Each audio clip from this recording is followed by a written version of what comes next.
Hello and welcome everyone. So कैसे हैं? उम्मीद है आप सभी अच्छे होंगे। हम लोगों ने एनसीईआरटी को स्टार्ट किया था। एनसीईआरटी में मैक्रो इकोनॉमिक्स हमने सबसे पहले बेसिक ओवरव्यू देखा एक क्लास में, जहाँ पे हमने देखा कि मैक्रो इकोनॉमिक्स कहाँ से इमर्ज हुआ। मैक्रो इकोनॉमिक्स का कंसेप्ट का बेसिक ऑरिजिन क्या था, हमने वो समझा। फिर हमने इंट्रोडक्शन चैप्टर को पढ़ा और आज सबसे इम्पोर्टेंट जो फर्स्ट चैप्टर है हमारा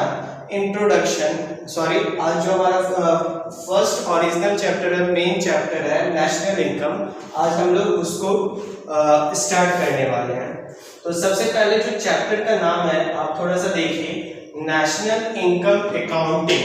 ध्यान से समझना है बातों को। चैप्टर का नाम क्या है हमारा? National income accounting. तो अब यहाँ से दो सवाल आता है। पहला बात कि भाई साहब ये नेशनल इनकम क्या होता है, और दूसरा बात कि नेशनल इनकम अकाउंटिंग मतलब निकालते कैसे हैं।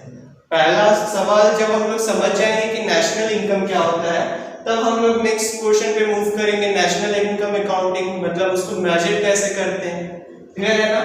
तो अब देखिए, आपको थोड़ा सा याद रखना है कि नेशनल इनकम जो है यहाँ पे इंडिया में बेसिकली दादा भाई नौरोजी के द्वारा स्टार्टेड किया गया था। बट कभी कभी आप देखोगे डॉक्टर बीके राव, तो इनको ऐसा माना जाता है कि साइंटिफिकली जो नेशनल इनकम मेजर किया गया था वो इनके द्वारा किया गया था। अब नेशनल इनकम होता क्या है? जैसे अगर हम लोग बात करें राम इनकम, अगर हम लोग बात करें राम इनकम, तो राम का इनकम, राम जो इनकम कमा रहा होगा, राम को जो इनकम मिल रहा होगा उसको हम लोग बोलेंगे राम का इनकम। अगर हम लोग बात करें श्याम का इनकम, ये कोई श्याम है तो इसका इनकम, तो हम लोग देखेंगे कि श्याम कितना कमा रहा है और हम लोग रफ भाषा में बोलेंगे कि ये श्याम का इनकम है। लेकिन अब परेशानी कहाँ पे आया? परेशानी आया जब हम लोग पढ़ रहे हैं नेशनल इनकम। भाई साहब नेशन का इनकम, अब खुद आप सोचो कि नेशनल इनकम बोलने का मतलब क्या? नेशन का इनकम। अब ये तो मुश्किल हो गया। क्या मुश्किल हो गया? कि भाई साहब नेशन में तो सिर्फ राम और श्याम नहीं है, बहुत सारे लोग नेशन में रह रहे हैं। तो अब उनको कैसे मेजर किया जाए? बेसिकली वहां पे उसका इनकम बोलने का मतलब क्या है? आप खुद सोचो कि नेशन में जितने भी लोग रह रहे हैं उनका इनकम। अब इसी इनकम को मेजर करने का तरीका हम लोग समझेंगे कि कैसे मेजर किया जाए, क्योंकि नेशन मतलब कोई इंडिविजुअल नहीं है, पूरे राष्ट्र का बात हो रहा है। तो कैसे उस राष्ट्र के इनकम को मेजर किया जाए? तो आप रफली कुछ जानो या ना जानो, आप इतना बोल सकते हो। क्या बोल सकते हो? कि भाई साहब अगर ये राम है, ये श्याम है, ये मोहन है, ये गीता है, ये गौतम है, ये कोई और है, तो जो भी जितने भी इस राष्ट्र में है, जितने भी इस नेशन में है, इकोनॉमी में है, उनके सारे इनकम को हम लोग ऐड कर देते हैं और जो इनकम आएगा हम लोग उसको क्या बोल सकते हैं? National income. तो एक बेसिक रफ आप ऐसे बोल के चल सकते हो। अब आप बाद में देखोगे कि ये भी एक मेथड है जिसको हम लोग बोलते हैं इनकम मेथड, जिससे नेशनल इनकम को मेजर किया जाता है। क्लियर है ना? तो आपको पहले माइंड में सेटअप करना है कि ये इनकम हम लोग किसका मेजर कर रहे हैं? इकोनॉमी का मेजर कर रहे हैं। इकोनॉमी बोलने का मतलब क्या? अगर हम लोग हैं ही नहीं तो इकोनॉमी का फिर कोई कंसेप्ट नहीं रह जाएगा। तो जो आदमी वहां पे रह रहे हैं ओवरऑल, वहां पे कितना इनकम, एक इनकम का फ्लो होता है, तो कितना इनकम फ्लो कर रहा है उसको हम लोग मेजर करने वाले हैं। अब कुछ और बातों को हम लोग पहले चैप्टर पढ़ने से पहले समझते हैं। बेसिक जो माना जाता है कि ये जो इनकम का उत्पत्ति है, ऑरिजिन है, वो कहीं ना कहीं हमारा प्रोडक्शन के थ्रू हो रहा है। प्रोडक्शन क्या है हमारा? प्रोडक्शन हमारा करता धरता है भाई साहब। प्रोडक्शन क्या करता है? दो चीजों को करता है। पहला क्या करता है? इनकम जनरेट करता है। दूसरा क्या करता है? आपका एम्प्लॉयमेंट, एम्प्लॉयमेंट का अवसर प्रदान करता है, जहां से क्या होता है? गुड्स एंड सर्विसेज को प्रोड्यूस किया जाता है। अब आप जब भी बेसिकली मैक्रो इकोनॉमिक्स पढ़ोगे तो आपको ये माइंड में एकदम सेटअप कर लेना है कि प्रोडक्शन कहीं ना कहीं हमारा इनकम से रिलेटेड है और प्रोडक्शन कहीं ना कहीं हमारा एम्प्लॉयमेंट से रिलेटेड है। प्रोडक्शन क्या है? करता धरता है, और कहीं ना कहीं ये तीनों बराबर है। प्रोडक्शन जितना होगा, अब आप बेसिक समझो कि नेशनल इनकम हम लोग मेजर कैसे करते हैं। तो एक कंसेप्ट क्या है कि नेशन में जितने भी लोग रह रहे हैं सारे का इनकम मेजर कर लेंगे और सारे का इनकम जोड़ देंगे, तो उस मेथड को हम लोग बोलते हैं इनकम मेथड। और ये इनकम मेथड बेसिकली क्या है? इनकम मेथड जो इनकम जनरेट हो रहा है। अब दूसरा होता है, दूसरा कंसेप्ट है नेशनल इनकम को मेजर करने का गुड्स एंड सर्विसेज के थ्रू। जितने भी फाइनल गुड्स एंड सर्विसेज तैयार हो रहे हैं उस इकोनॉमी में, वो बेसिकली तैयार हो रहे हैं, तो वो क्या करेंगे? लोग उसको कंज्यूम करेंगे। तो जो कंज्यूम करेंगे मतलब खर्च करेंगे उस पर कुछ, तो जितने भी खर्च किया जो भी खर्च किया जाएगा तो उसके हम लोग फाइनल खर्च मेजर कर लेंगे और बोलेंगे कि कहीं ना कहीं नेशन का इनकम इतना था और इतना खर्च इसलिए हुआ है। क्लियर है ना? तो एक मेथड हम लोग पढ़ेंगे एक्सपेंडिचर मेथड। ये सारा मेथड हम लोग इनकम को मेजर करने के लिए, नेशनल इनकम को मेजर करने के लिए यूज करते हैं। पहला क्या? Income method. दूसरा क्या? Expenditure method. अब एक है प्रोडक्शन। प्रोडक्शन बेसिकली किसका होगा? गुड्स एंड सर्विसेज का। तो हम लोग स्टार्टिंग में ही ये मेजर कर लेते हैं कि कितना गुड्स एंड सर्विसेज प्रोड्यूस हो रहा है इकोनॉमी में। जितना भी गुड्स एंड सर्विसेज प्रोड्यूस हो रहा है इकोनॉमी में, उसका वैल्यू मेजर कर लेंगे और उसको बोलेंगे कि इकोनॉमी में इतने वैल्यू के बराबर गुड्स एंड सर्विसेज को प्रोड्यूस किया जा रहा है। क्लियर है ना? तो नेशनल इनकम करके कोई ऐसा नेशन वाला बंदा नहीं है जिसका आप डायरेक्ट देखोगे इनकम क्या है। उसके लिए कंसेप्ट क्या है कि कहीं ना कहीं प्रोडक्शन, इनकम और एम्प्लॉयमेंट, इन तीनों को देखते हैं और यही तीनों हमारे को बेस प्रोवाइड करता है for measuring the national income. Clear है? तो अब हम लोग चैप्टर पे आते हैं। ये थोड़ा सा बेस था, अब देखते हैं चैप्टर पे और हम लोग कोशिश करेंगे कि एक यूनिट को खत्म कर पाए, ज्यादा लेंथी क्लास भी ना हो और जो भी चीजें हम लोग पढ़े यहाँ पे उसको हम लोग समझ लें। तो चलिए स्टार्ट करते हैं हम लोग। तो देखिए, अब यहाँ पे आपको बताया गया national income, total output, total employment. Employment कहीं ना कहीं एक्सपेंडिचर से रिलेटेड है क्योंकि उससे इनकम जनरेट होगा। दूसरा है आउटपुट, जितना भी हो रहा है उससे वैल्यू। तीसरा है इनकम के थ्रू, जिसको हम लोग इनकम मेथड बोलते हैं। अब यहाँ पे ये तीनों बराबर है। क्लियर है ना? तो आपको जब भी पूछा जाए कि ग्रोथ क्या हो रहा है इकोनॉमी में, आपसे पूछा जाएगा ग्रोथ रेट ऑफ आउटपुट, तो आप क्या देखेंगे? कितना इनकम में चेंज आया बाय क्या इनकम है। पहले कितना टोटल चेंज आया डिवाइडेड बाय पहले कितना इनकम था। इसी तरह growth rate of national income, क्योंकि ये आपस में बराबर है, चाहे आप आउटपुट बात करो या फिर नेशनल इनकम बात करो या फिर एम्प्लॉयमेंट बात करो। एम्प्लॉयमेंट के कारण क्या हो रहा है? गुड्स प्रोड्यूस हो रहा है और इनकम जनरेट हो रहा है। तो आप किसी को भी मेजर करना चाहते हो, आप कैसे मेजर करोगे? चेंज इन इनकम, कितना चेंज आया है। पहले लास्ट ईयर 2000 था, इस बार 2010 हो गया, तो 10 का अंतर आया है। पहले कितना था? 2000, तो 10 बाय 2000 इतना का चेंज आया है इकोनॉमी में। तो ये हम लोगों का थोड़ा सा छोटा सा कंसेप्ट है। अभी हम लोग बेसिकली चैप्टर पे आते हैं और चैप्टर को समझने का प्रयास करते हैं। तो ध्यान से देखिए क्या लिखा हुआ है। In this chapter, we will introduce the fundamental functioning of a simple economy. कैसे एक इकोनॉमी, सिंपल इकोनॉमी काम करता है। इन सेक्शन 2.1, और यही बहुत ही इंपॉर्टेंट है क्योंकि यही बेसिकली आपको बताएगा पूरे चैप्टर में हम लोग को पढ़ना क्या है। क्लियर है ना? तो देखिए यहाँ पे कितने यूनिट है? तो सबसे पहले 3 यूनिट है, 2.1, 2.2, 2.3। 2.1 में क्या पढ़ना है? तो क्या लिखा हुआ? In section 2.1 we describe some primary ideas we shall work with। और बेसिकली यहाँ पे क्लियर नहीं बताया आपको। 2.1 में आपको कंसेप्ट बताएगा। किसका कंसेप्ट बताएगा? तो पूरे प्रोडक्शन का कंसेप्ट बताएगा कि प्रोडक्शन क्या होता है, उसके अंदर क्या होता है, फाइनल गुड्स जो तैयार होते हैं वो कितने टाइप्स के होते हैं, तो ये सारी बातों को आपको बताएगा।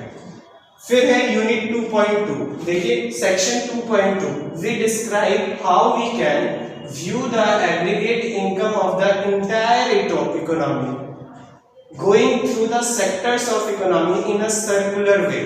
कैसे हम लोग सेक्टर को डिवाइड कर देते हैं और वहां पे इनकम का एक फ्लो को मेजर करते हैं। The same section also deals with the 3 ways to calculate the national income।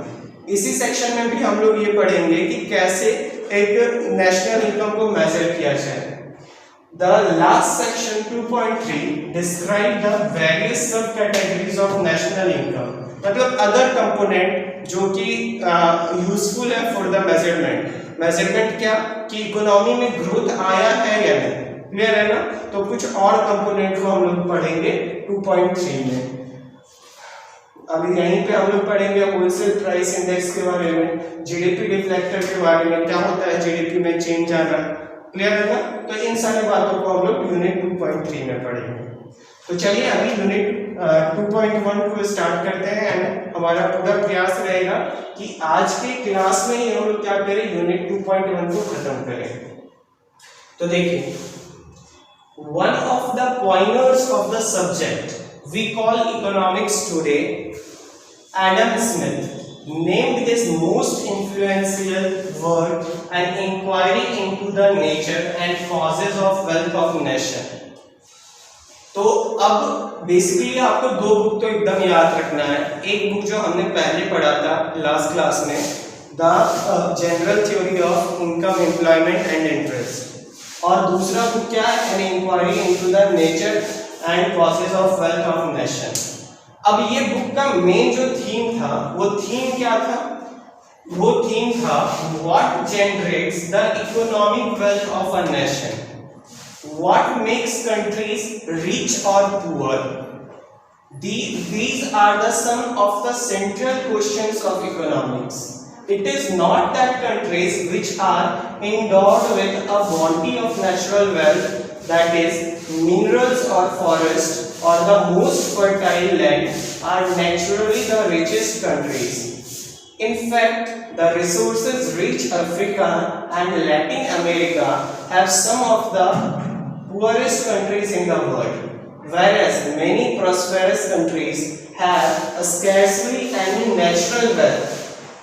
तो अब यहाँ पे आपको बेसिक बता रहा है कि ये जो बुक का मेन थीम था वो ये जानने का कहीं ना कहीं कोशिश किया गया कि कोई भी कंट्रीज कैसे रिच है। रिच बोलने का मतलब क्या, प्रॉस्पर मतलब समृद्ध है। तो कैसे कोई भी कंट्री ज्यादा समृद्ध है या कम समृद्ध है। तो अब ये देखा गया कि हमारे माइंड में एक क्वेश्चन आया कि भाई साहब जहाँ पे ज्यादा नेचुरल रिसोर्स होगा वही कंट्री क्या होगा, ज्यादा समृद्ध होगा। बट यहाँ पे ये फिर पाया गया कि कुछ ऐसे भी कंट्रीज हैं जो नेचुरल रिसोर्सेज के मामले में बहुत ज्यादा है उनके पास नेचुरल रिसोर्सेज, बट फिर भी वो बिगेस्ट पुअर कंट्रीज, मतलब बहुत ही पुअर कंट्रीज हैं। तो अब मैटर क्या करता है कि सिर्फ रिसोर्सेज होना ही जरूरी नहीं, रिसोर्सेज के साथ साथ मैनेजमेंट भी होना चाहिए कि कैसे उन रिसोर्सेज को हम यूज कर रहे हैं। तो हमारा सेंट्रल प्रॉब्लम इकोनॉमी का क्या है कि कैसे हम उन रिसोर्सेज को यूज करें ताकि कम रिसोर्सेज में हम क्या कर पाए, ज्यादा से ज्यादा एडवांटेज ले पाए, ज्यादा से ज्यादा सेटिस्फैक्शन को सेटिस्फाई कर पाए।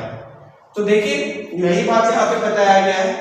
There was a time when possession of natural resource was the most important consideration, but even then the resource had to be transformed through a production process। तो एक ऐसा भी समय था जहां पे माना जाता था कि अगर रिसोर्सेज ज्यादा है तो वो कंट्री ज्यादा समृद्ध होगा, लेकिन कुछ समय के बाद कंसेप्ट बदला। क्यों कंसेप्ट बदला? क्योंकि रिसोर्सेज होना is not only important factor, उन रिसोर्सेज को हम लोग क्या करते हैं, प्रोडक्शन प्रोसेस में यूज करते हैं। तो वो कैसे यूज हो रहा है, that is the most important thing. The economic wealth और well-being of a country thus does not necessarily depend on the mere possession of resources।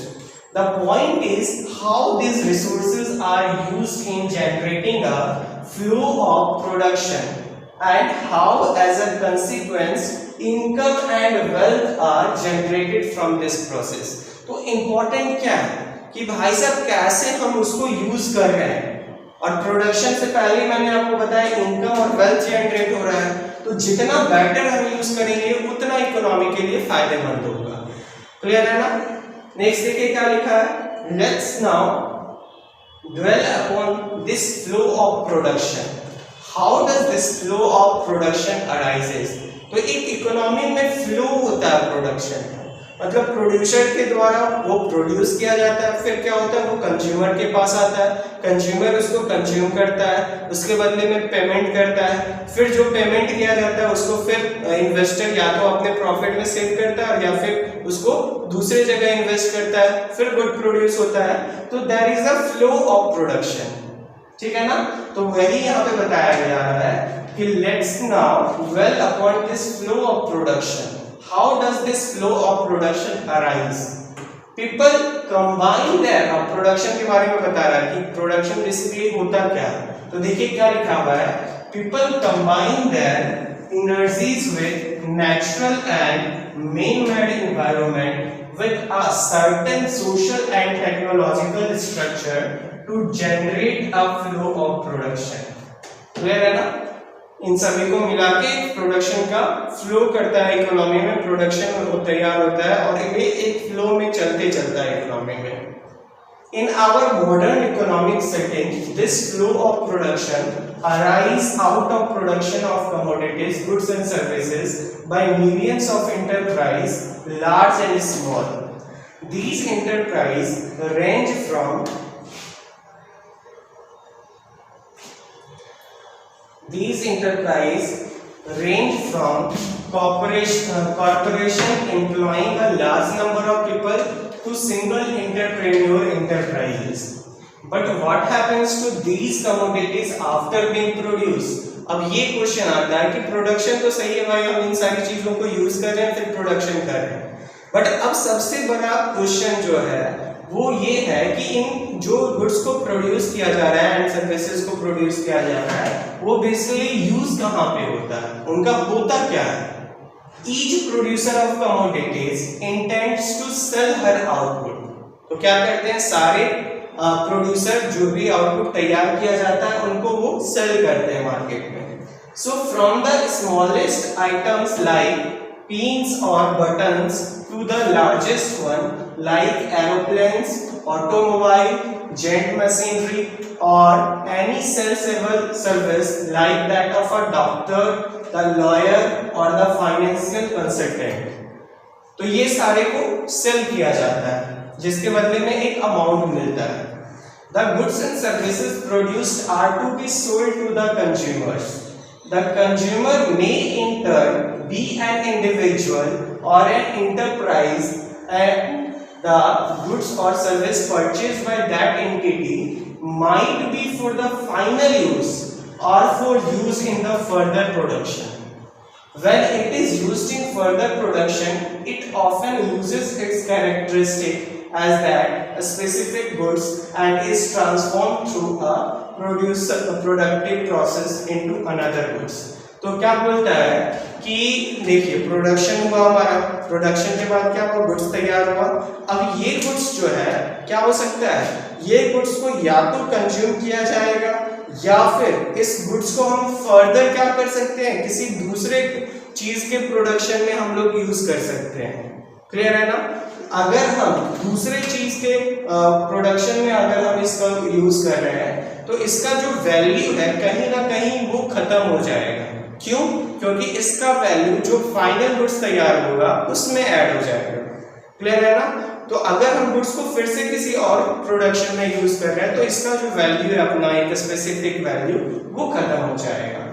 Thus, a farmer producing cotton sells it to a spinning mill, where the raw cotton undergoes transformation to yarn. The yarn is in turn sold to a textile mill, where through the productive process it is transformed into cloth. The cloth is in turn transformed through another productive process into an article of clothing which is then ready to be sold finally to the consumer for final use. Such an item that is meant for final use and will not pass through any more stages of production or transformation is called final use. मतलब जो एकदम final तैयार हो गया, अब उसमें कोई भी वैल्यू को ऐड नहीं किया जा सकता है। प्रोडक्शन बेसिकली होता क्या है, जहां पे हम लोग कुछ एक्स्ट्रा वैल्यू ऐड करते हैं और नए गुड्स को बनाते हैं। पोटैटो में उसको मैं कुछ वैल्यू ऐड किया, हमने चिप्स तैयार किया। तो जब हम लोग फाइनली कोई भी वैल्यू को ऐड नहीं कर सकते हैं तो उसको हम लोग बोलते हैं कि हमारा फाइनल गुड्स तैयार हो गया है। क्लियर है ना? तो अब बोलता है क्या कि भाई साहब जो हमारा प्रोडक्शन है, ये प्रोडक्शन के थ्रू बेसिकली क्या होगा, ये प्रोडक्शन के थ्रू हमारा गुड्स एंड सर्विसेज तैयार होगा। अब अगर गुड्स एंड सर्विसेज हमारा तैयार हुआ है, फिर वो कैसे यूज होगा, वो या तो कंज्यूमर के द्वारा यूज हो जाएगा, कंज्यूम हो जाएगा, या फिर वो किसी और प्रोडक्शन में, फर्दर प्रोडक्शन में यूज होगा। अगर वो फर्दर प्रोडक्शन में यूज हो रहा है तो ये जो गुड्स है ये अपना वैल्यू खो देगा, उसका कोई बेसिकली एग्जिस्टेंस नहीं रहेगा। तो वही आपको यहाँ पे एक एग्जांपल के थ्रू का समझाया है। तो यहाँ पे जो कॉटन हुआ, यार्न हुआ, सारा क्या है, इंटरमीडिएट गुड्स उसको हम लोग बोलते हैं, जो बीच में। अब फाइनल गुड्स हमारा क्या है, तो जो क्लॉथ हमने रेडी किया वो हमारा फाइनल गुड्स है। क्लियर है ना? आई होप आपको समझ में आ रहा होगा। चलिए आगे बढ़ते हैं हम लोग।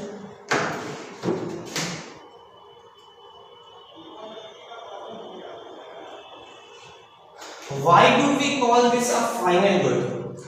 Because once it has been sold, it passes out of the active economic flow. हम लोग इसको फाइनल क्यों बोल रहे हैं? क्योंकि अगर ये एक बार तैयार हो गया तो जो इकोनॉमिक प्रोडक्शन का फ्लो है उससे इसका रोल अब खत्म हो गया। ना तो वो प्रोडक्शन में यूज होगा, ना वो कुछ और होगा।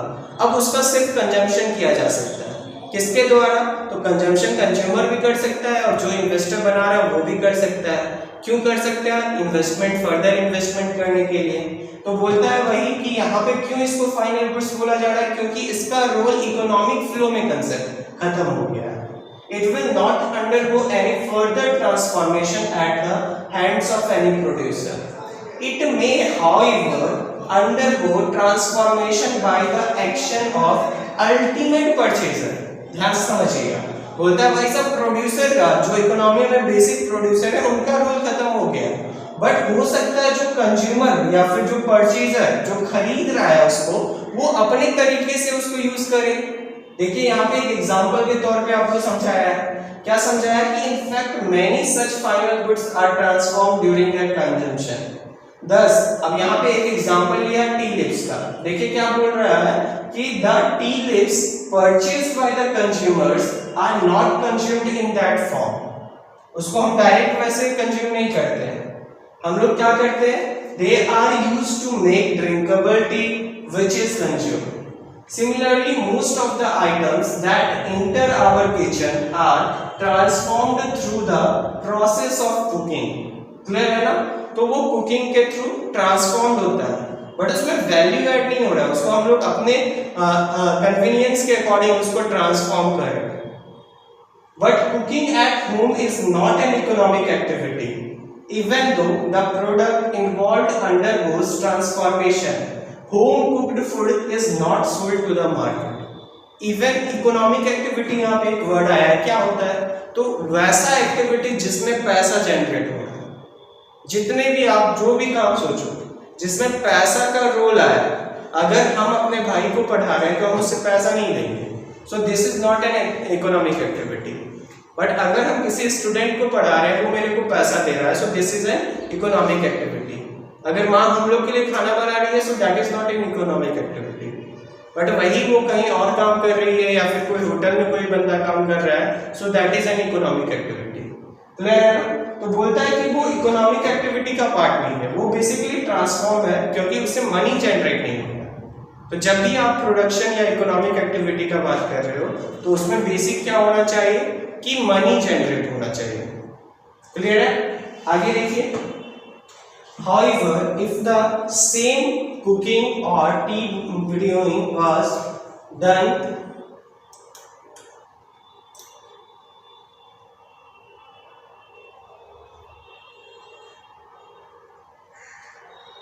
however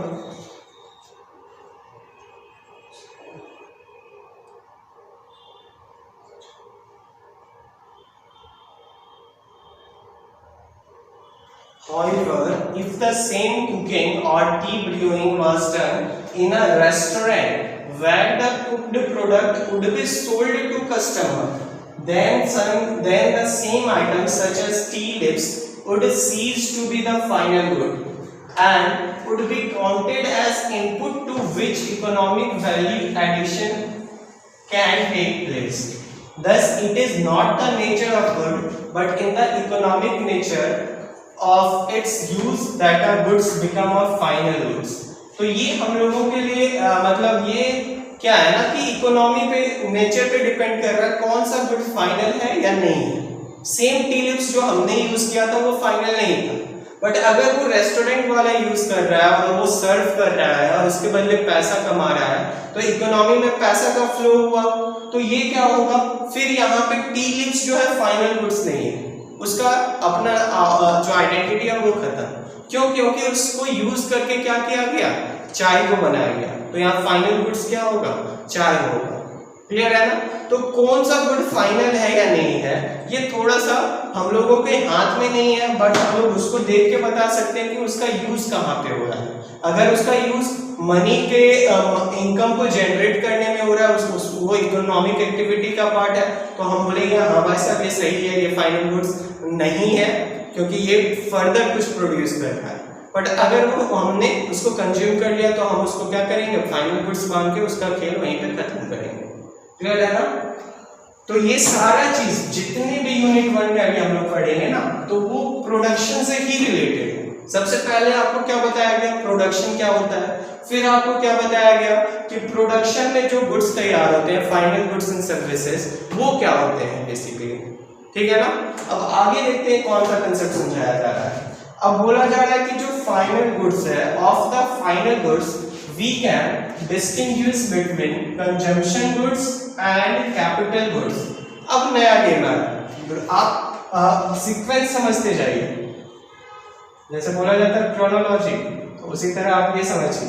पहले प्रोडक्शन आया, प्रोडक्शन के बाद क्या समझाया गया, फाइनल गुड्स एंड सर्विसेज। अब इसके बाद क्या समझाया जा रहा है, तो इसके दो टाइप होते हैं, एक टाइप को हम लोग बोलते हैं कैपिटल गुड और एक टाइप को हम लोग बोलते हैं कंज्यूमर गुड्स। क्या होता है capital goods and consumer goods, तो चलिए पढ़ते हैं जानने के लिए। Of the final goods, we can distinguish between consumption goods and the capital goods. Goods like food and clothing and services like a recreation that are consumed when purchased by their ultimate consumers are called consumption goods or consumer goods. This also include services which are consumed, but for convenience we may refer to them as consumer goods. अब बोलता है consumer goods क्या होता है भाई साहब, तो वैसे गुड्स जो कंजम्पशन के लिए यूज होते हैं, मतलब वो आप बेसिक कैसे याद रखोगे कि वो after certain point of time वो खराब हो जाएंगे अगर हम उसको कंज्यूम नहीं करेंगे। बट वही कैपिटल गुड्स क्या है, कोई मशीन प्रोड्यूस किया गया, कोई कंप्यूटर प्रोड्यूस किया गया, तो ये सारे क्या है, कैपिटल गुड्स हैं, ये जल्दी खराब नहीं होंगे। After a certain point of time period वो हो सकते हैं, उसमें कोई सा वियर एंड टियर, उसमें कुछ खराबी आ सकता है, बट उसको हम लोग फिर सही से उसको ठीक करेंगे। बट कंज्यूमर गुड्स के केस में क्या है, वो ड्यूरेबल उतना नहीं है, उसको हम लोग लेते हैं कंजम्पशन में, after certain point of time अगर हम उसको यूज नहीं करेंगे वो खराब हो जाएगा। आगे आपको ड्यूरेबिलिटी का और मतलब अच्छे से समझा रहा है, तो बेसिक अभी हम लोग इतना समझते हैं कि कंज्यूमर गुड्स क्या, जो कंज्यूमर ने लिया अपने कंजम्पशन के लिए। क्लियर है ना? चलिए आगे देखते हैं। Then there are other goods that are of durable character, मतलब जो long lasting हो, which are used in the production process. These are tools, implements and machines. While they make production of other commodities feasible, आसान बना देता है, they themselves don't get transformed in the production process. अब बात आता है कि भाई जी क्यों कैपिटल गुड्स को भी फाइनल गुड्स बोला जा रहा है, क्योंकि ये प्रोडक्शन को आसान बना रहा है, प्रोडक्शन में यूज नहीं हो रहा है, इसके थ्रू प्रोडक्शन आसान बन रहा है, क्लियर है ना। बट ये प्रोडक्शन में भी यूज हो रहा है ऐसा नहीं, they are also final goods yet they are not final goods to be ultimately consumed. वो फाइनल गुड्स कंजम्पशन के पॉइंट ऑफ व्यू से अगर हम सोचे तो वो नहीं है। Unlike the final goods that we have considered above, they are crucial backbone of any production process in adding and enabling the production to take place. These goods form a part of capital, one of the crucial factor of production in which a productive enterprises has invested. तो ये क्या करता है, capital बनाने में थोड़ा सा आसान करता है। कैपिटल बोलने का मतलब क्या, प्रोडक्शन को इजी करता है। These are capital goods invested and they continue to enable the production process to go on for the continuous cycle of production. और वो क्या करता है, ये जो प्रोडक्शन का साइकिल है ना वो चालू रखने में मदद करता है। इसका रोल ही क्या होता है कि प्रोडक्शन को भाई साहब आसान होता है। कैपिटल गुड्स का रोल बस इतना। These are capital goods and they gradually undergo wear and tear and thus are repaired or gradually replaced over time. The stock of capital that an economy possesses is thus preserved, maintained and renewed partially or wholly over time, and this is the some importance in the discussion that will follow. अब क्या बोलता है ना कि भाई साहब ये capital goods जो है ना वो तो ड्यूरेबल है, लॉन्ग लास्टिंग है, बट ये भी क्या है, आफ्टर सर्टेन टाइम हम लोग इसको कंटिन्यूअस यूज करेंगे तो ये क्या होगा, वियर एंड टियर, मतलब उसमें कुछ खराबी आएगा तो हम क्या करेंगे, रिपेयर करेंगे। तो रिपेयर जो है वो टाइम टू टाइम होते जाता है। अब बोलता था स्टॉक ऑफ कैपिटल, जब किसी भी पॉइंट हम देखेंगे कि यहाँ पे कितने मशीन हैं तो वो क्या होगा, क्योंकि मशीन तो बन रहा है तो जितने भी मशीन बन रहे हैं इस साल, आज कुछ और बना तो हम क्या किए, स्टॉक में उसको भी जोड़ लेंगे। तो ये जो है किसी पॉइंट ऑफ टाइम मेजर होगा, क्योंकि बहुत सारे मशीन खराब भी होते रहते हैं और बहुत सारे नए मशीन क्या होते हैं, इंस्टॉल्ड भी होते रहते हैं। तो किसी भी पॉइंट पे अगर हम ये देखना चाहें कि कैपिटल गुड्स कितना है तो उस पॉइंट पे देखना होगा कि कितना एडिशन हुआ, पहले कितना था और कितना हम लोगों का खराब हो गया और उसको हटाना है। क्लियर है ना। तो देखिए वही यहाँ पे बात आपको बताया गया है।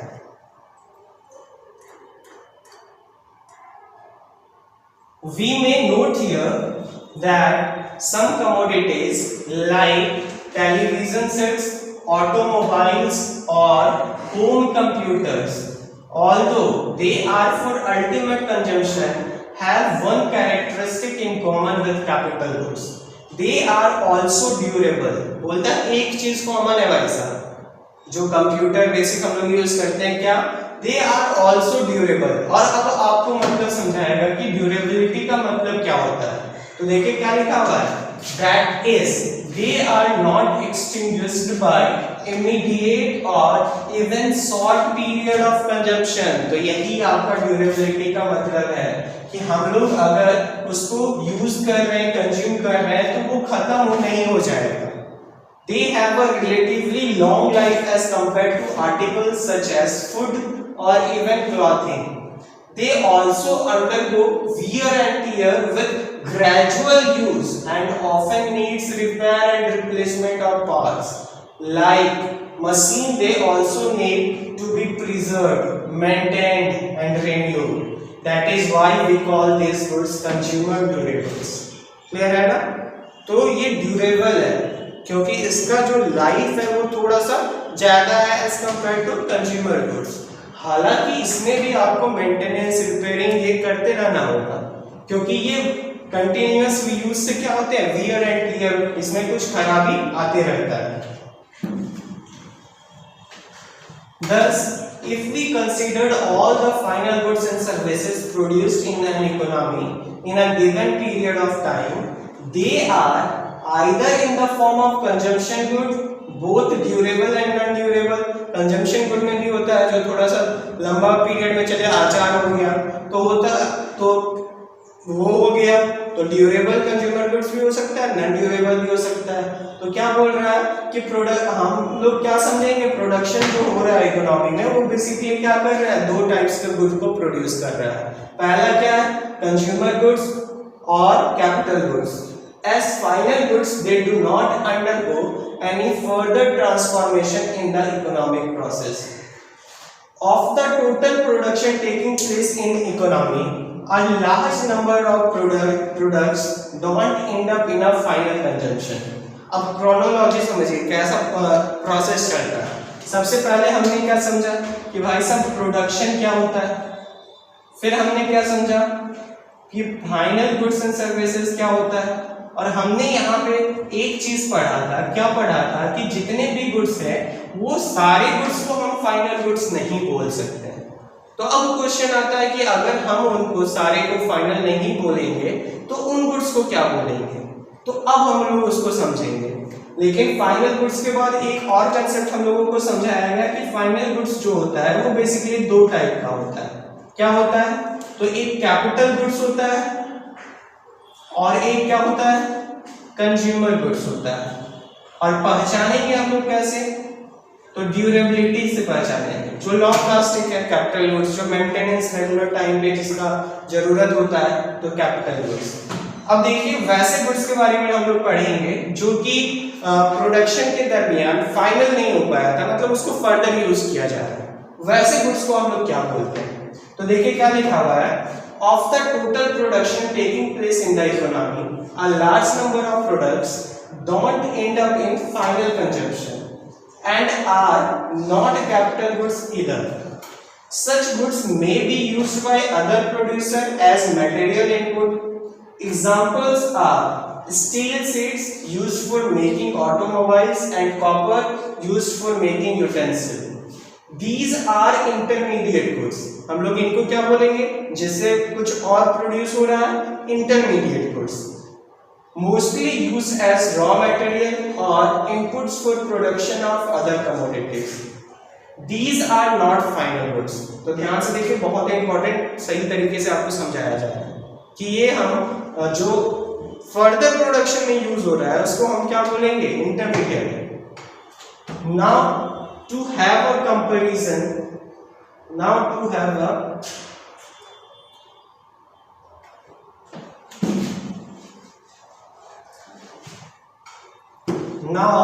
have a comprehensive idea of the total flow of production in the economy, we need to have a quantitative measure of aggregate level of final goods produced in the economy.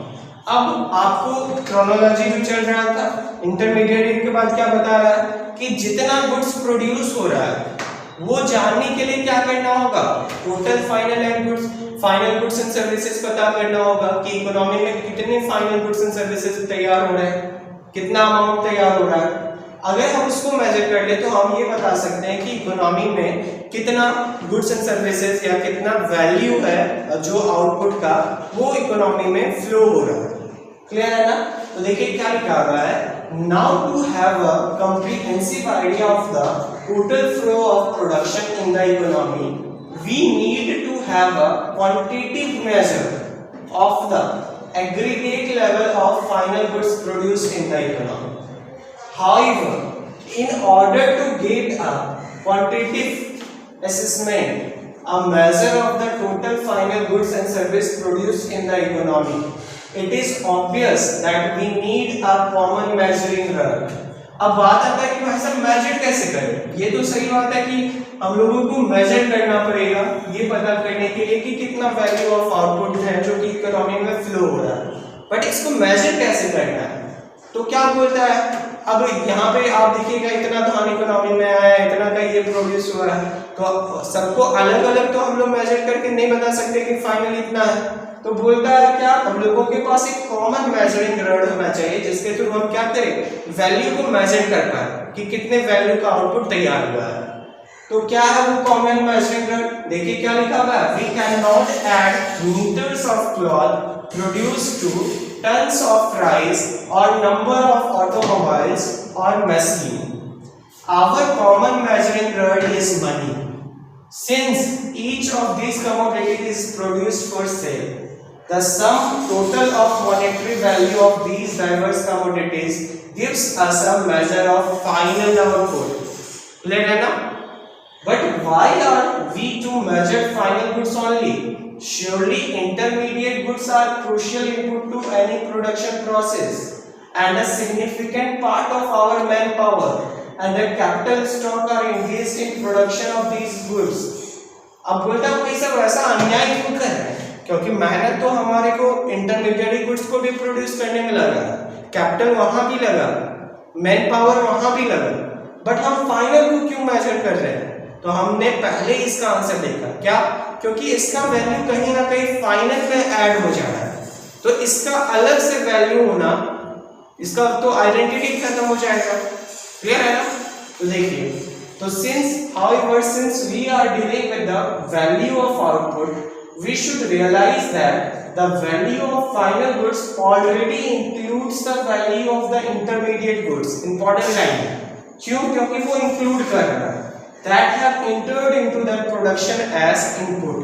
जब वो इनपुट के तौर पे, क्योंकि जो goods का final pricing तय किया जा रहा होगा वो किस बेसिस पे तय किया जा रहा होगा कि कितना इनपुट पे खर्च आया, मैंने रिस्क लिया तो मेरे को कितना प्रॉफिट कमाना है, फिर फाइनल प्राइसिंग किया जा रहा होगा।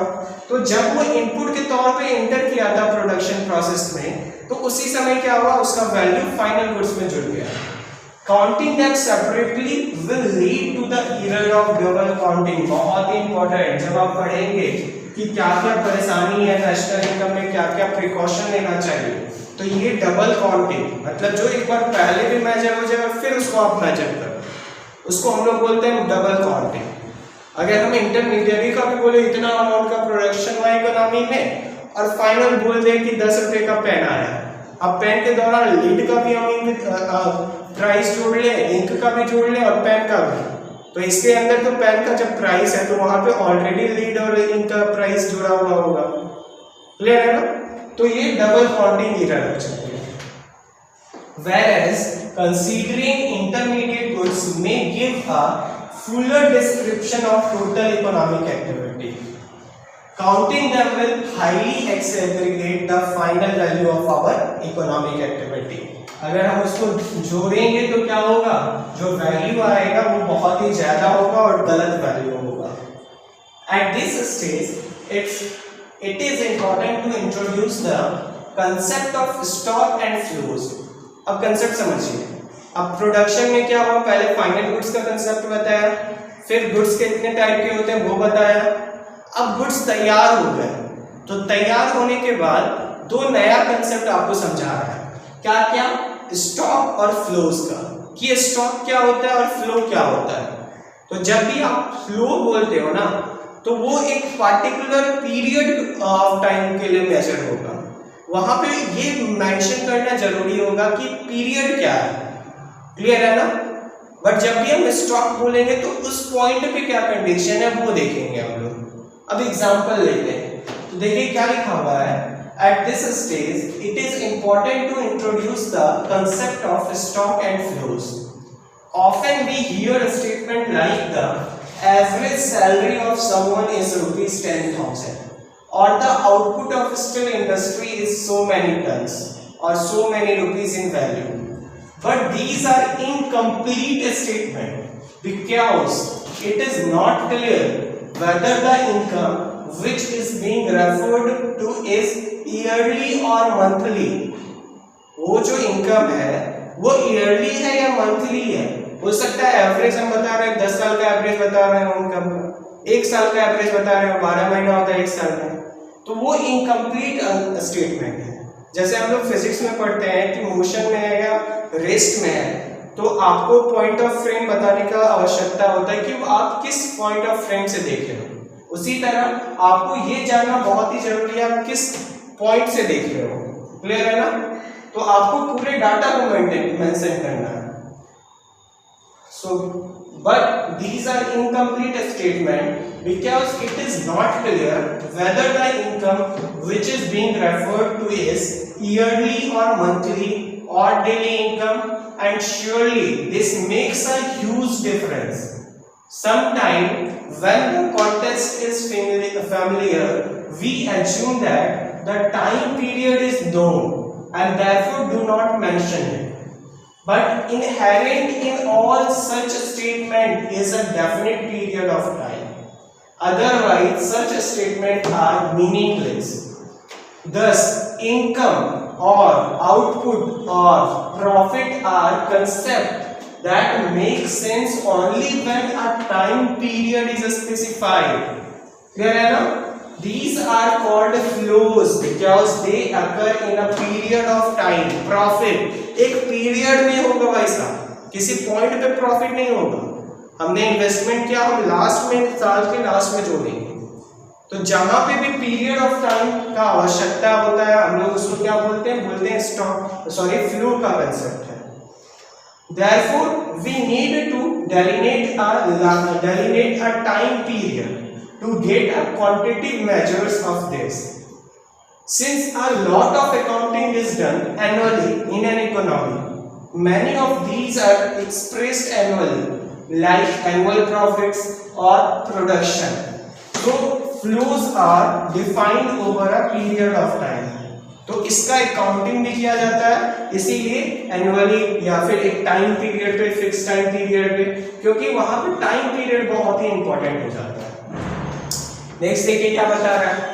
In contrast, capital goods or consumer durables once produced do not wear out or get consumed in a delineated time period. In fact, capital goods continue to serve through different cycle of production. The buildings or machines in a factory or their irrespective of the specific time period. There can be addition to or deduction from these if a new machine is added or machine falls in disuse and is not replaced. These are called stocks. Stocks are defined at a particular point of time. तो क्या होता है stock का मतलब? हम अगर किसी भी बिल्डिंग को देखते हैं, किसी भी मशीन को देखते हैं, तो क्या हम बोलते हैं कि भाई साहब ये मशीन कितने साल से चल रहा है? हम तो ये देखते हैं कि ये इस टाइम पे इसका कंडीशन क्या है, अभी कैसा चल रहा है. अगर अभी सही चल रहा है तो सही है, अगर सही नहीं चल रहा है तो इसका हम रिपेयर करवाते हैं.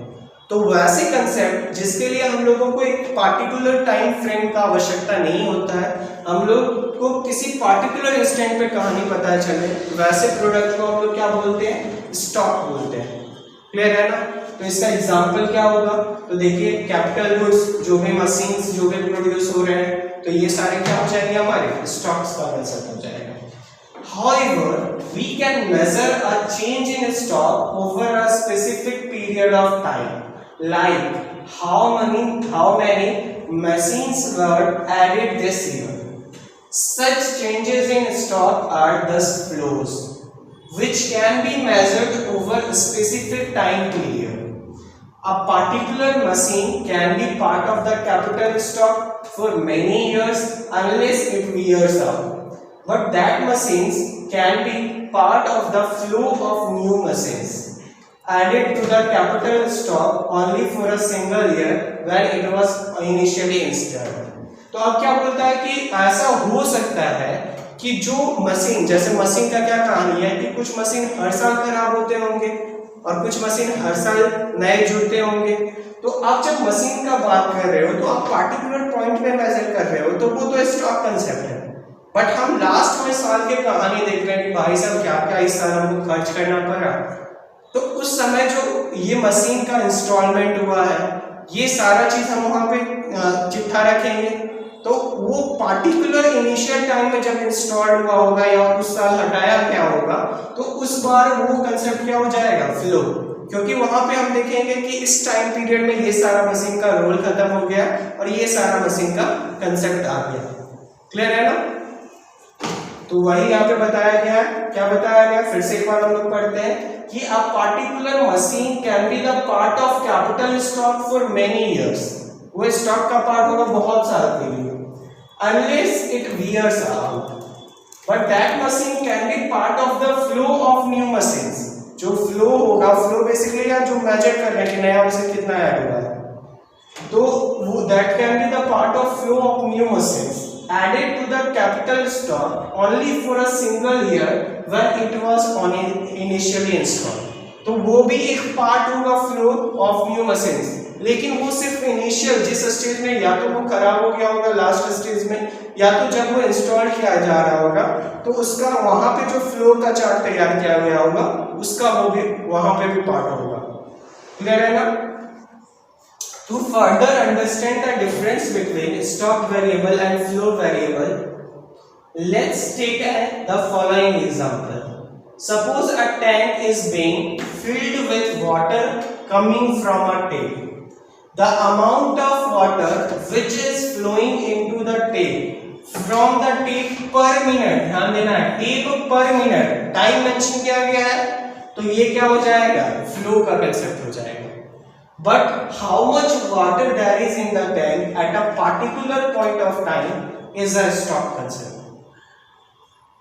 To come back to our discussion on the measure of final output, that part of our final output that comprises of capital goods constitute gross investment of an economy. फिर से समझिए, अब ग्रॉस का concept आ रहा है। Gross और net कुछ ऐसा कंसेप्ट होता है, तो क्या होता है दोनों हम लोग थोड़ा सा समझने का प्रयास करेंगे। तो देखिए क्या लिखा हुआ है, to come back to our discussion on the measure of final output, that part of our final output that comprises of capital goods constitute gross investment of an economy. These may be the machines, tool and implements, buildings, office spaces, storehouse or infrastructure like roads, bridges, airport or jetties. But all the capital goods produced in a year do not constitute an addition to the capital stock already existing. तो बोलता है कि जितने भी all the capital goods produced in a year do not constitute an addition to the capital stock already existing. तो ऐसा नहीं है जितने भी गुड्स प्रोड्यूस हो रहे हैं वो सारे क्या होंगे? कैपिटल स्टॉक में, मतलब सारा जुड़ तुरंत ही स्टॉक में ऐड हो जाएगा, तुरंत उसको हम लोग यूज में लाने लगेंगे। क्यों? क्योंकि हो सकता है उसको टाइम पीरियड के बाद लाए जब कोई और मशीन खराब हो जाए। तो हम जब बात करेंगे तो ये ग्रॉस इन्वेस्टमेंट हो जाएगा। ग्रॉस मतलब क्या हुआ कि सारा कुछ जोड़ा हुआ है, हम उस पे वो खराब हो गया, रिपेयरिंग किए, उसका भी उसमें जोड़ दिए। लेकिन जब बात आता है नेट का, तो नेट क्या होता है? नेट मतलब आप जो एक्स्ट्रा इनकम आप ऐड कर रहे हो उसको माइनस कर दोगे। यहाँ पे जो आप वियर एंड टीयर में खर्च कर रहे हो, वियर एंड टीयर क्या होता है? तो उसको हम लोग बोलते हैं डेप्रिसिएशन। तो डेप्रिसिएशन में जो भी अमाउंट हम खर्च कर रहे हैं उसको माइनस कर देंगे तो हम लोग को क्या आ जाएगा? नेट आ जाएगा। यहाँ पे देखिए क्या बोल रहा है, a significant part of current output of capital goods goes in maintaining और replacing part in the existing out stock of capital goods. अब बोलता है क्यों नहीं ऐसा होगा? क्यों उसको हम नहीं बोलेंगे कि मेरा पार्टिकुलर स्टॉक में 10 यूनिट, अगर हम नया मशीन प्रोड्यूस किए हैं तो उसको हम बोलेंगे कि मेरा स्टॉक में 10 यूनिट जुड़ गया। क्यों नहीं बोलेंगे? क्योंकि ऐसा होगा कि जो 10 यूनिट होगा ना वो कोई ऐसा पार्ट होगा जो अभी मशीन चल रहा है उसमें वो खराब हो गया, तो उसको हम क्या करेंगे? उसमें जोड़ देंगे, तो वो उसी के अंदर आ गया। क्लियर है ना? हम नया मशीन अभी तुरंत नहीं लगा रहे हैं, हम उसको क्या कर रहे हैं? यूज कर रहे हैं। वियर एंड टियर किसी पुराना मशीन में आया है तो वहां पे हम उस मशीन को यूज में ला रहे हैं। A significant part of current output of capital goods goes in maintaining or replacing part of the existing capital stock of capital goods. This is because the already existing capital stock suffers wear and tear. जो existing, जो current capital goods है वहां पे wear, कुछ खराबी होता है, and needs maintenance and replacement. A part of capital goods produced this year goes for replacement of existing capital goods and is not an addition to the stock of capital goods already existing, and its value needs to be subtracted from gross investment for arriving at the measure for net investment. अब ध्यान से समझिए, यही line आपको पूरी कहानी बता देगा। क्या बोल रहा है? A part of the capital goods produced this year goes for replacement of existing capital. तो उसको हम लोग यूज करते हैं, किसमें भी यूज करते हैं। अब सारे का सारा यूज नहीं करते हैं, बट कुछ पार्ट यूज करते हैं। किसमें यूज करते हैं? तो एग्जिस्टिंग जो कैपिटल गुड्स होता है उसके रिप्लेसमेंट में, and is not an addition to the stock of capital goods. तो ये एडिशन मतलब कैपिटल स्टॉक में ऐड हुआ होगा, ऐसा नहीं। क्यों? क्योंकि ये जो था एग्जिस्टिंग, जो मेरा पहले से कैपिटल गुड्स था, उसको ठीक करने में तो वो तो पहले ही काउंट हो गया था कि ये मशीन पहले से है, तो ये हम लोग अभी करंट में काउंट नहीं करेंगे। सो हम लोग क्या करते हैं, नेट पे आने के लिए क्या करते हैं, its value need to be subtracted from gross investment. तो जितना इन्वेस्टमेंट है, ग्रॉस इन्वेस्टमेंट मतलब हम पूरा इन्वेस्टमेंट काउंट किए। अब बाद में हम क्या किए, कुछ मशीन का हम जो मेरा प्रोड्यूस हुआ है उसको किसी पुराने में यूज कर दिए, उसका कुछ पार्ट वहां पे यूज कर दिए। तो अब जब हम ये सारे पार्ट के वैल्यू को माइनस करेंगे तब मेरा क्या आएगा, नेट इन्वेस्टमेंट। क्रॉस इन्वेस्टमेंट मतलब क्या हुआ, आपने मनी लगाया, कैपिटल गुड्स प्रोड्यूस किया, तो आप जितना मनी लगाया आप बोलेंगे कि ये मेरा ग्रॉस इन्वेस्टमेंट है।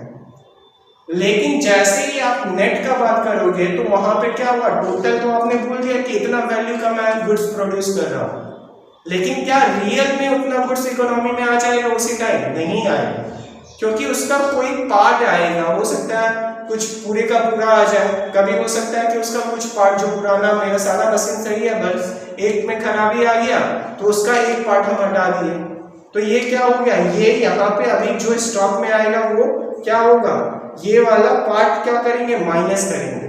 तो इसको हम लोग बोलते हैं डेप्रिसिएशन, जो वियर एंड टियर को मेंटेन कर रहा है। क्लियर है ना? अब इन्वेस्टमेंट, यहां से एक कंसेप्ट आएगा, थोड़ा सा हम लोग समझेंगे कि इन्वेस्टमेंट क्या होता है। यहाँ पे एक टर्म आया है इन्वेस्टमेंट। आप खुद सोचिए, आप जहां भी होंगे वहां पे एक बिल्डिंग है, तो जनरल भाषा में हम लोग अगर एक उसका रूम ले लिए या कुछ भी मनी लगा रहे हैं बोलते हैं इन्वेस्टमेंट कर रहे हैं। लेकिन इकोनॉमी के point of view say that is not investment. Economy उसको इन्वेस्टमेंट तभी बोलेगा जब इकोनॉमी में मनी बढ़ेगा। क्लियर है? जब मनी अमाउंट बढ़ेगा, मतलब जितना प्रोडक्टिव कैपेसिटी है इकोनॉमी का वो बढ़ेगा। प्रोडक्टिव कैपेसिटी बढ़ेगा, एम्प्लॉयमेंट बढ़ेगा, इनकम का ज्यादा फ्लो होगा। तो जब तक आपका that is basically saving and, आप बोल सकते हो सेविंग है, आप जो आप पे दे रहे हो और वो आपको रिटर्न दे रहा है। क्लियर है ना? So that is a type of saving. But economy का भला नहीं हो रहा है, इकोनॉमी का प्रोडक्टिव कैपेसिटी नहीं बढ़ रहा है, so that is not investment. आप रूम ले रहे हैं, that is not investment. But अगर आप वहां पे एक रूम बनवा रहे हैं, सो दैट इज इन्वेस्टमेंट। क्यों? क्योंकि वो कुछ प्रोडक्टिव कैपेसिटी ऐड किया इकोनॉमी में, वैल्यू को ऐड किया है इस पॉइंट ऑफ टाइम पे। क्लियर है ना? अब देखिए यहाँ पे यही वियर एंड टियर में जो भी खर्च होता है उसको हम लोग बोलते हैं डेप्रिसिएशन। और डेप्रिसिएशन को हम लोग जब ग्रॉस से माइनस करते हैं तो हम लोगों को नेट आता है। आपको नेट कुछ भी निकालना हो, नेट इनकम निकालना हो, तो आप क्या करेंगे, ग्रॉस इनकम में माइनस करेंगे, मतलब जो छुटपुट खर्च हुआ है। आप ग्रॉस से डेप्रिसिएशन माइनस करेंगे, आपको नेट आ जाएगा। अब किस वैल्यू को मेजर करना है ये आप पे है। क्लियर है ना? तो देखिए यहाँ पे कंसेप्ट समझाया, this deletion which is made from the value of gross investment in order to accommodate regular wear and tear of capital is called depreciation। तो वैसे वैल्यू ऑफ आउटपुट या फिर वैसा अमाउंट जो हम मेंटेन कर रहे हैं, किस चीज में मेंटेन कर रहे हैं, to maintain the regular wear and tear of capital goods, तो हम क्या बोलेंगे, that is depreciation. So new addition to capital stock is an economy, in an economy is measured by net investment or a new capital formation which is expressed as, तो यहाँ पे net investment is equal to gross investment minus depreciation। और यहाँ पे ये जो concept है ना, वो कंसेप्ट क्या है बेसिकली, वो आपका इन्वेस्टमेंट का कंसेप्ट है। क्लियर है ना? नेक्स्ट स्टडी देखते हैं कुछ।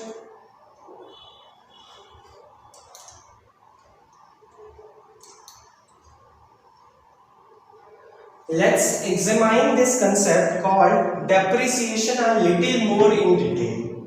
Let's consider a new machine that a firm invests in. This machine may be in service for the next 20 years, after which it falls into disrepair and needs to be replaced. We can now imagine as if the machine is being gradually used up in each year production process, and each year 1/20th of the its original value is getting depreciated. मतलब हर एक साल जैसे जैसे अगर उसका life time period 20 साल है, तो उसका जो हर साल जो वैल्यू में घट रहा है, वैल्यू वो कितना घट रहा है, 1/20 से घट रहा है। क्लियर है ना? We consider an annual depreciation cost every year. तो हम लोग क्या करते हैं, इस कॉस्ट को कंसीडर करते हैं कि ये साल इसको मेंटेन करने में कितना कॉस्ट लग रहा है। This is the usual sense in which the term depreciation is used, and inherent in its conception is the expected life of a particular capital goods, like 20 years in our example of the machine. Depreciation is thus an annual allowance for wear and tear. तो ये भी एक amount होता है जो हम लोग खुद क्या करते हैं, रखते हैं कि इतना रिपेयर में ये सब होगा, तो ये सब छिटपुट खर्च है जो कि साइड में हम लोग कर देते हैं और फिर नेट इनकम अपना कैलकुलेट करते हैं। क्लियर है ना?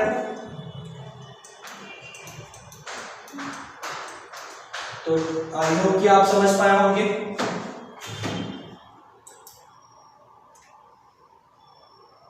In other words, अब depreciation का proper definition देगा क्या है? In other words, it is the cost of goods divided by number of years of useful life. तो depreciation जो particular value किसी भी capital goods का घट रहा है हर साल, वो कितना होगा? तो बोलता है cost of the good divided by number of years. अगर किसी का 20,000 लगा और वो 20 साल चलेगा, तो 1,000 पर साल क्या हो रहा है, उसका जो गुड्स का वैल्यू है वो घट रहा है। Notice here that depreciation is an accounting concept.